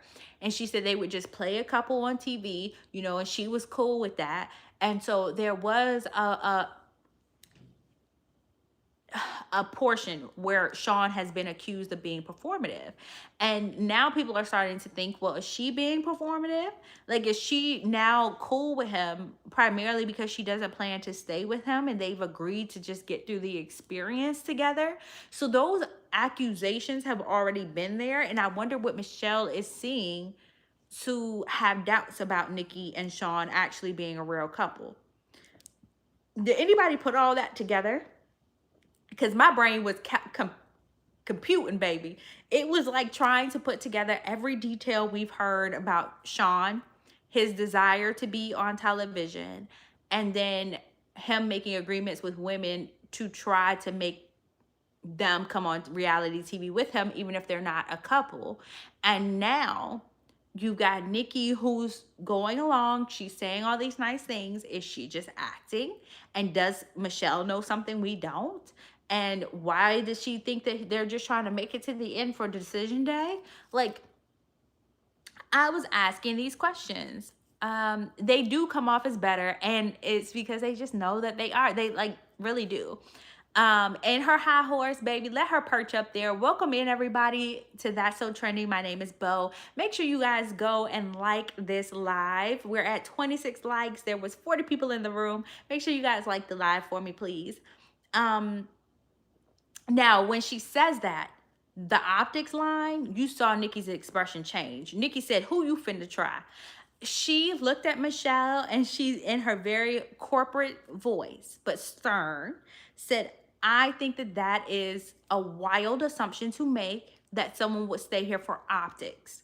And just because your relationship is moving well or going well does not mean that our journeys are insincere. Basically, we are here for the same reason as you, period. I think underneath of all that is the assumption that because you guys are struggling, why wouldn't you just leave? Because marriage is hard for some people. It might be easy for you. Congratulations to everybody in the chat who's had a very easy marriage. But for a lot of people, marriage is hard. And I would say 95% of marriages are very hard. And then you put on top of that the fact that all of y'all are in arranged marriages, and it is hard. I tell people when they talk about the show, I put it into perspective. The first 5 years are extremely hard in arranged marriages. Most people in arranged marriages, if you leave the United States, I know we don't do it much as a part of our culture. Most marriages, if you ask the wives alone by themselves, they're going to say they hate their husbands. They hate their husbands. Or the husbands aren't open to getting to know them as much yet because there was no building blocks. You guys had your ceremony and moved in together just like these people, and it's hard. At least you're getting coached through this by experts on this show, but in real life they wouldn't even have those tools to be able to work through those things. So imagine how much more these two would argue if Paul hadn't stepped in. And the only difference is, in American culture, we're so comfortable with divorces that we don't even give it a full 5 years. Baby, you get on my nerves. Baby, you act like you flirting with another woman in my face like Mecca. I'm gone. I'm going to send you them divorce papers and put them right on your job desk. I don't care. I'll be down there if that's the only place I can find you. It is hard. Arranged marriages are just hard, y'all. It really is. Most of the couples on Married at First Sight struggle. It's not common for it to be immediately easy. It isn't. It isn't. And I'm watching this thinking that they're all doing really good for the most part. Now, I don't think all of these people were ready to be married, but they're not showing up in a way that's harmful, meaning abusive. Like Caitlyn is, Courtney is. But for the most part, they're not showing up abusive verbally. And I think that that is in and of itself better than most arranged marriages might go. Hello? Because if we're being honest about it, a lot of y'all get cussed out at home. Y'all just don't want to tell nobody, even in your marriages, that you think you're better than these people for being in relationships. Like, y'all getting cussed out by y'all partners. That's sad. So these people are doing better than most. And when Michelle said that, yeah, she is on her high horse, her and Cameron. But can I tell you what I love? That they stirring up the drama. Y'all, when I tell you Michelle and Cameron are my new favorites for like being pot stirrers, they are professionals. They know how to swoop in with them questions and make everybody uncomfortable. And I love it. I I love it. And I love that she was not backing down from the fact that they all are on different journeys. And I love the fact that then Felipe comes in to support her, because he was like, yeah, I hear you and I understand what you mean. However, we're all going through some really hard times. You know, I know you and Cameron get along fine, but we've all had to struggle a little bit, and that's okay. And it is okay. It's really okay. I think Nikki will say no because she doesn't see him as her person, but she's intelligent enough to fully go through the experiment. I don't know why she would. So if she's gonna say no, I don't know. I hate to say this out loud, but I don't know how Nikki will do in any other relationship, how it would be any different. Can y'all tell me if I'm tripping? But I feel like she's just as difficult to deal with as Shawn. Am I crazy? But I feel like they deserve each other. And they're just as difficult as one another in their own ways. So if you're asking me, I don't know how she's going to fare any better in any other relationship. Is it just me? Okay, maybe it is just me because y'all got quiet. Yeah, Kiana, I don't know. I see them as one and the same when it comes to relationship challenges. They really are, front and back of the coin. And the problem with Nikki is because she feels like she's always right. She is slower to make changes than Shawn is. For me, Shawn knows he needs to change some things, but Shawn's biggest problem is instead of owning it, sometimes he'll lie about it. I think, and part of the lie comes from the shame around knowing that he needs to change it. When you point something out to Shawn, have y'all noticed he might lie about it, but then when he gets called out on it, if it is true, I think he does a really good job of apologizing, but it's only if you have the knowledge of what it is.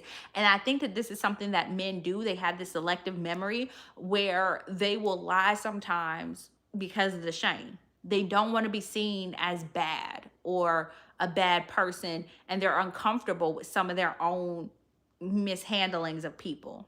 And this is it came up when she brought up the whole argument about whatever before, but we had proof when he said your wifely duties thing, and then he denied it. He was uncomfortable with that, but then he released an apology because we had video footage of it. And that's something that's going to take years of therapy to unlearn, because he learned that somewhere. And then, but at the same time, she's so rigid that she won't move for him. I think they deserve each other. People who are not afraid to be the villain are quicker to take action toward change. I think that's partially true. Yeah. I think in his mind, it's like, I messed up. Let me take accountability and say I'm sorry. Because he does that really well with her. When it's not something that he's ashamed of, he does it really, really well. And he actually does try to bring out the tools that Paul gave them when they are having a hard time. And I respect that, because that's all you can do. You guys are going to argue, but argue using your tools. And he does try to do that. But I appreciate Felipe having Nikki's back and defending her and saying that we're all trying to learn as we go and we're not perfect. I also appreciated Devin for chiming in and saying, I can see how you changed. You know, I can see how you've tried hard, because she had that conversation with Devin about how she was trying to lean in and stuff. And his wife ain't leaning in. He got to salute somebody. So I'm glad that he's saluting Nikki for making progress towards the marriage with Shawn and overlooking some of his shortcomings, because he does have some flaws, just like she got flaws, and they all got flaws. But I do feel like they shouldn't have had to defend her against Michelle, because why are you attacking Nikki? And can we answer this question? Why are the couples so comfortable coming for Shawn and Nikki? Why do the couples feel okay with that? Because I've never understood that. They don't come, besides Felipe, they don't come for anybody else as hard as they come for Shawn and Nikki. Why are they so comfortable saying things about Shawn and Nikki? Because why didn't y'all say nothing about Courtney? Why y'all ain't say nothing about Caitlyn? Like, why don't y'all come for those people? You only come for Felipe and you come for these two.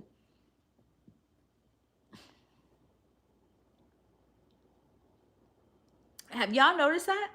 Like, they will point out Felipe's shortcomings, but they don't come for any other couple as a whole except for these two. They always like to tell Nikki, you could never be attracted to Shawn. I think they hold them to a higher standard because of how they present. Ah, interesting. Educated Black people intimidate them. That's also okay. So it could be intimidation because of how their presentation, or it could just be because they're presenting the way that they do. They think that they should act better because they have more money and have been so established in their careers. Maybe they are very put together. And I think, baby, all that money between these two, I love it. Listen, the way that Shawn and Nikki are high earning Black couple does my heart so good. I love them together as a household. Like, that household money that he was talking about, I just give her the card, let her do what she want to. Now that's trust. That's another thing we don't talk about, is the fact that he told her, he was honest with her mama. I give her my card. I trust her with that. Do y'all know how much trust that takes? Because I don't trust nobody that much. I ain't giving no man that I just met 6 or 8 weeks ago my credit card. Am I tripping? Because I think that that shows a lot of investment into Nikki. I think it shows a good degree of trust, and that he's fully in on this process. Even when they talked about money, he said we would create a household pot. I want to be hands-free, let my wife decide what lifestyle we live, and I'll just contribute, like, whatever. like Shawn's just basically like, I'll take the money. I just don't want to deal with this. I would definitely expect them to be very wise. I thought they would be the couple others would go to for support. So honestly, I did not. The moment I met them, what I thought was, oh, these two have very different personalities. But now I'm seeing how similar their personalities are, and that's why I hate it when people get online and they say the experts didn't even try. They ain't even. This is why Black women shouldn't go on the show. The experts did an amazing job matching them on paper. The only thing they couldn't have predicted was attractiveness. But the thing is, women and men in the room, I'm not saying anything about you, but women tend to hold up better. Think about it. Who's more likely to go out and get a facial, get Botox by 40? Who's more likely to go and get, you know, a little bit of filler if they start to lose density through here? Who's more likely to take care of the crow's feet? We put a lot of emphasis on beauty, whereas men allow themselves to have dad bods because that's like not important. Like, right? I think that is she is to be expected. And yeah, I'm not, I just think that this is what I would expect to see in any couple. Any couple, you know, the woman is probably way more attractive than the man. I said Devin tried to confront Courtney at her dinner and was swiftly shut down. Oh yeah, she don't play about that. Don't confront her about nothing.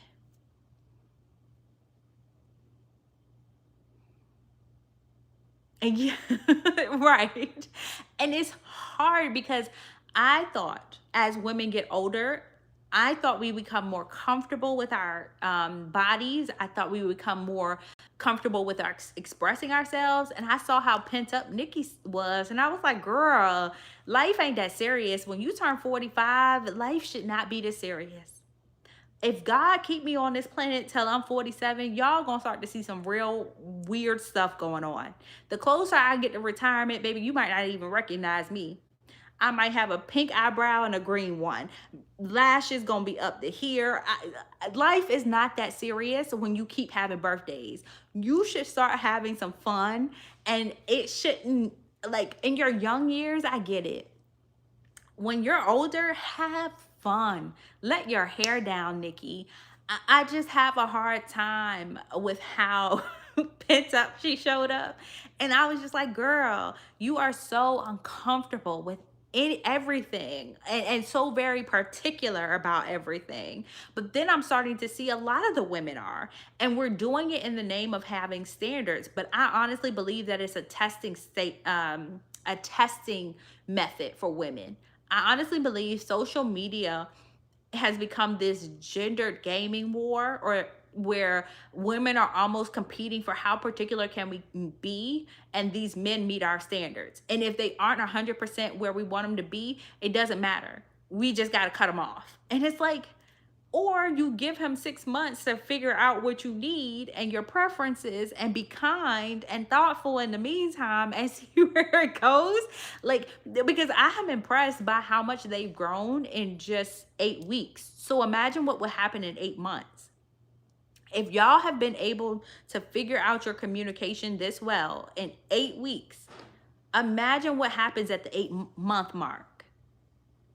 And you would give all of that up because the first 2 weeks were hard. That's what's crazy. And I think people miss the bigger like part of all of this. As a man, that's the most ridiculous statement I ever heard in camp. I would never disrespect a woman like that. Just terrible. What? It is a good point, because I think that's the part of arranged marriages, is you have to look at the bigger picture. If you're in an arranged marriage or any partnership, the bigger picture is that I can grow, I can change, and I know you can too. And so even where we might be mismatched, let's say you really do communicate like Shawn and there's zero feelings. What if every time you do that, I started to remind you, use your feelings? And then by week 8, you're showing me you can. That's reason enough to continue to week 12 and see how much more you can learn in that time. It's interesting. It's just interesting to me how we're gaming the system to see how hard we can make it. Because that's what I feel like Courtney and Caitlyn are doing. How little can I give Devin before he breaks and just gives me 100% of himself and changes for me? Courtney wanted Nick to change, and he was doing nothing. He was just being nice.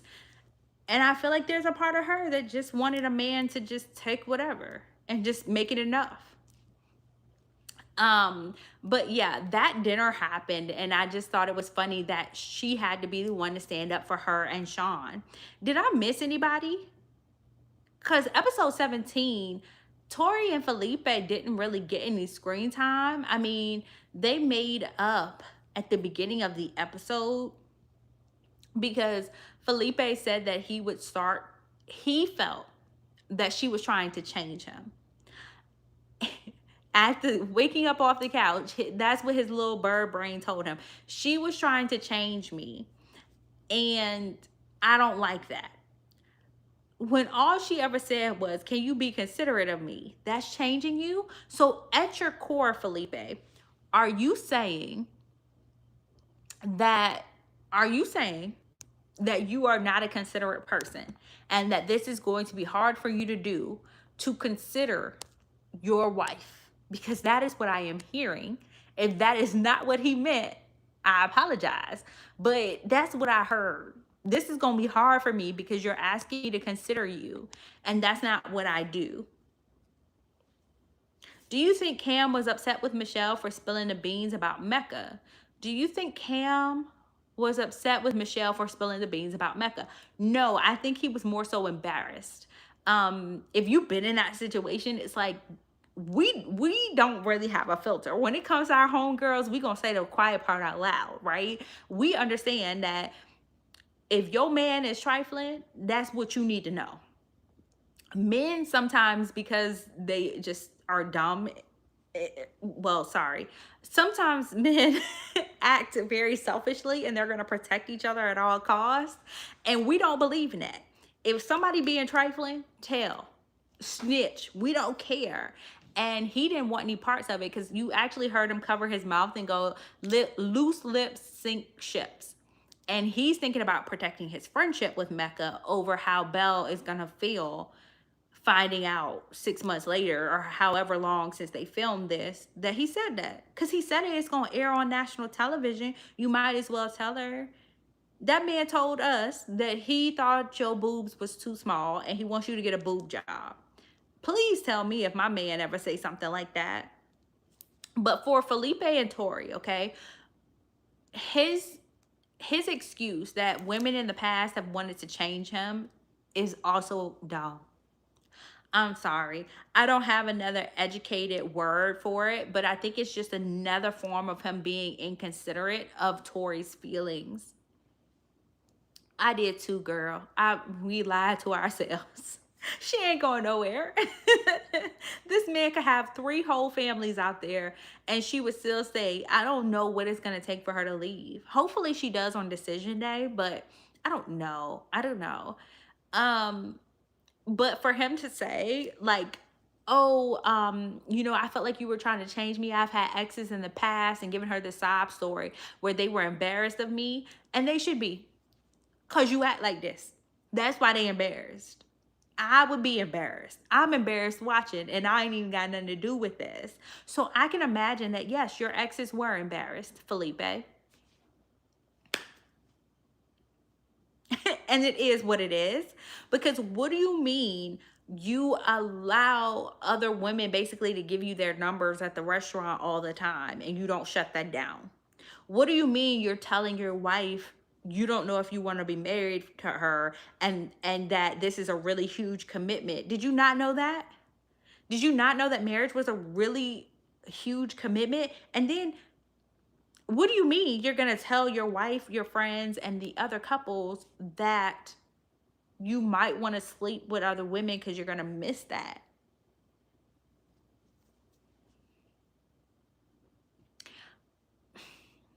Like, it's embarrassing. It's no other words for it. Felipe embarrasses me. And I'm not in a couple.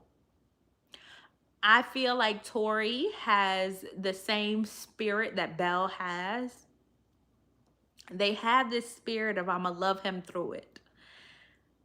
I'm going to love me first. I don't know about loving a man that much. I'm going to love me because I am important. My feelings matter. And a man that makes you feel like your feelings don't matter shouldn't be the priority. Tori should have been left. At this point, he shouldn't even have a whiff of her scent in his sheets, his clothing, his closet, nowhere. That's how long ago she should be gone. The fragrance should have dried up. Ain't no nothing left. I would have took my mustard out the refrigerator. He wouldn't have nothing left of me in that house because he's not deserving. Felipe is just an embarrassment, my lord. Leah, I'm surprised Tori didn't leave once Felipe said he enjoys sleeping with other women. She said that this is the internal work that he has to do on himself, but the internal work is happening at your expense. I think sometimes people think that they're really individuals in a couple. You are not. I'm so sorry.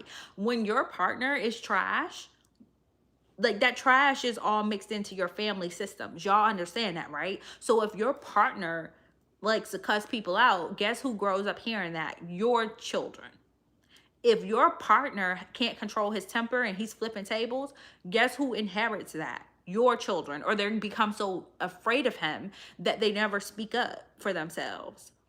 Like, people, you yourself, right? You become a victim of whatever he does. Why do you feel like he just gets to work through it and you have to stand there and take him wanting other women and desiring other women? You don't have to stand for that. You don't have to do that. You are beautiful. You have your own business. You take care of your parents. You clearly love people and you're very good to other humans. Why do you feel like you have to take that from a man, Tori? Like, what did we do to get here? Because that's also what I'm curious about, is how did Tori reach this point where she feels like she deserves Felipe? And why aren't the therapists still stepping in to say something? Like, where are the experts right now? Because this is concerning. Where are the experts when it comes to supporting Devin? Every time the experts have spoken to Devin and Caitlyn, they've basically taken Caitlyn's side because boys will be boys. Oh God, that makes my stomach hurt. Oh God, I hate that saying so much. But why were the experts not helping them work through this early on and being way more aggressive with Caitlyn and her care? Because Caitlyn was the stopping point for Devin. Devin was all in, y'all. He wanted a wife so bad. Okay, that man said that probably 20 times, bless his heart, throughout this entire thing. I came here for a wife. We heard you, Devin. You came here for a wife. You didn't get one. So what you gonna do? Devin came here for a wife and got a black cat, and I'm mad for him, but I don't know what else he could have done besides leave. Because at a certain point, I do think that, I don't want to sound like Michelle, but I think your self-respect has to be higher than to accept Felipe's and Caitlyn's and Courtney's. Why would Nick stay as long as he did with a girl that basically wanted him to just shrink and die? I hate this, that's a bad word. To just fade away into nothingness. Why would you stay and tolerate that from somebody? So Kiana, we got brought out by Peacock, and then they got rid of the experts because they thought that that was boring. But the homework is the hard work. The homework requires that you work. And that is the thing. They're not asking these couples to work. They're asking them to come in and attack each other, because that's what Peacock is more interested in. And Kinetic is notorious for that. Kinetic would rather you give us something entertaining to increase views than to actually grow, learn, and like develop a relationship. Like, because a real relationship is work. You would be doing work even if it wasn't your husband. You would still be doing work in your relationship. And I miss those days, those simple days. Now we gotta watch Michelle and Cam think that they got fairy godmothers of relationships. We gotta watch this man yearn for his single lifestyle back, while all the while dragging his wife along with him. And we gotta watch Caitlyn talk crazy to Devin. I mean, it's just a lot going on. To be honest with you, Sandra, I feel, in my opinion, that real love forming is entertaining. I never watched Cam and Lauren and got bored. Not once. I never watched Jamie and Doug and those first couples get together and got bored. Woody and Imani, never bored. Miles and Karen, never bored. Like, I was never bored with real couples. It was like, we don't need all of this. This is just nasty. This is just nastiness. The leavers get painted as people who give up too easy. Apparently, they're supposed to stay until they absolutely can't take it anymore. Well, Kiana, count me out. Count me out, right? I'll be looking for cute. Give me cute. Michelle is not being real. I think she's bending too much, like not truly asking for anything. You're correct, Patricia. You're not wrong. Michelle is doing too much to keep Tori, but that's who she is. And I don't want to call her names because it's not fair, but it is giving desperate. And I know all of them are desperate to a degree, but you ain't never supposed to be this desperate. I understand desperate, okay?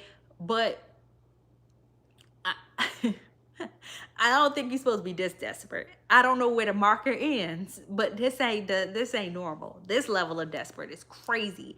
Megan, I did not like her throughout that whole entire season. I remember thinking, no, Doug won't attractive. But you did not have to act the way she acted. I mean, that girl was devastated in her wedding dress. She's so dramatic, squatting down and crying because Doug didn't look the way she wanted him to look. Girl, get over it. This is a stranger.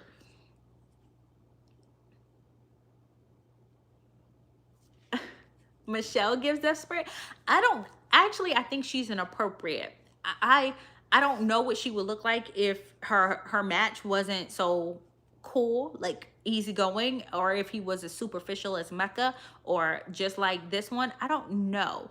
And we'll never know. However, what she's tolerating from Cameron makes sense to me. What she's compromised on makes sense to me.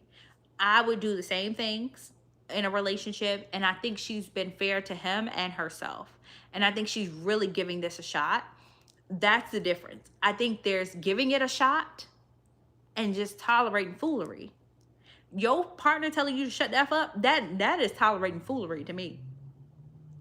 The way that Courtney used to cuss at Nick, tolerating foolery. Because why did Nick stay for that? The way she didn't even want him to sit next to her at the birthday party that he planned for her, that's tolerating foolery. There's no other. You mean to tell me I spent my time, my money putting this together for you, and like getting in touch with everyone, having a theme night, and you gonna tell me you don't want to sit next to me? I don't know. I feel like some of the couples have tolerated foolery too long, and Tori is one of them. She has tolerated foolery. But I do think that Michelle has tolerated what I would expect someone to tolerate at the beginning of an arranged marriage. Their conflict has been normal. Nick didn't stand a chance, y'all. And there was a video that was put out. I was gonna do a whole thing about it, but I was like, y'all probably wouldn't care. So I didn't, but I screen recorded the video that she had put out. Courtney legitimately got up here and made excuses for how she treated Nick. She made excuses for how she treated Nick throughout this experience. And y'all, I was baffled, behooved. I was just all the things, because what do you mean you're making excuses for how you showed up and cussed this man out because he wanted to be a husband to you, and you felt like he wasn't being his authentic self? But what if his authentic self is just a good person? I know you don't know them, but he might have been one. Because I would have appreciated a Nick. And I also think that if Nick was African American, Nikki would have appreciated a Nick, because she could have gotten exactly what she wanted out of them. He was not argumentative. He wasn't correcting her language. He would just shut down when she would get on her little tangents. And I think that a lot of these women would have appreciated Nick. And she got on here and basically said in her video, I understand that, yeah, while the cameras can't put words in your mouth, so I'm not going to say that it was just editing. But, no, she said, I take accountability, but. And so that got rid of all of that before that. She said, you're not saying the full story. There were things that happened outside of that. And basically excused away any of the accountability for how she spoke to Nick. So did she learn anything from this? It is hard to say. Yeah, I do think she wants to be a mom, but to be honest with you, she makes enough to be a mom regardless. All she needs is sperm, and if you look at the price of sperm, it's about $500 for the specimen, so she can be a mom. Her eggs are already frozen. To create an embryo is not difficult. She just needs to do it, right? Like it's such a like if she wanted to be a mom, I don't think that that would be the thing holding her back.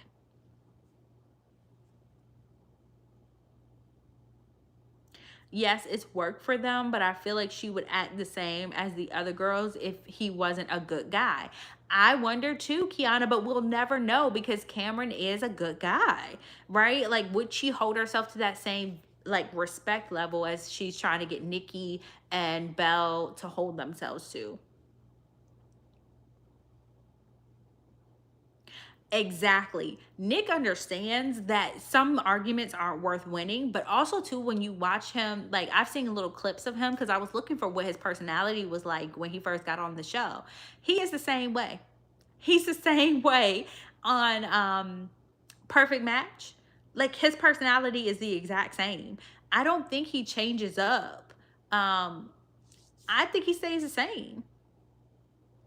And Nick was such a great, like such a nice guy to her that she honestly could have made that work if she just would have been nicer. Hey, welcome in. However, she wasn't willing to. She was not willing to make things work. Reserve. See, I think if she wasn't mean, he would have talked more, but I didn't even feel like he was reserved. I feel like he just needed a nap. Him and Marissa need their naps and they're good to go. And if she would have been nice, right? I think Nick would have talked more. But the reason he stopped talking was because she was so mean every time he tried to talk. Every time Nick said anything, she would jump down his throat and cuss him out. That's what I'm saying. I can't be mad at Nick. Welcome in, everybody. Make sure you guys have liked the live. If you haven't, uh, you're okay. It lets you do it. I did whatever. Make sure you guys have liked the live. I'm gonna post this tomorrow sometime in the evening, probably for people who came in late, that didn't get to see the beginning.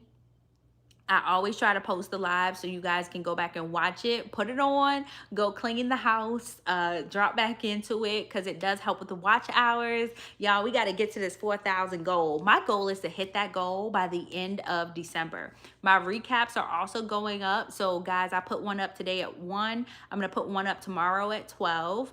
And then episode 18 will come out on Monday. So that recap will be up as well. Make sure you guys are tuned in for it.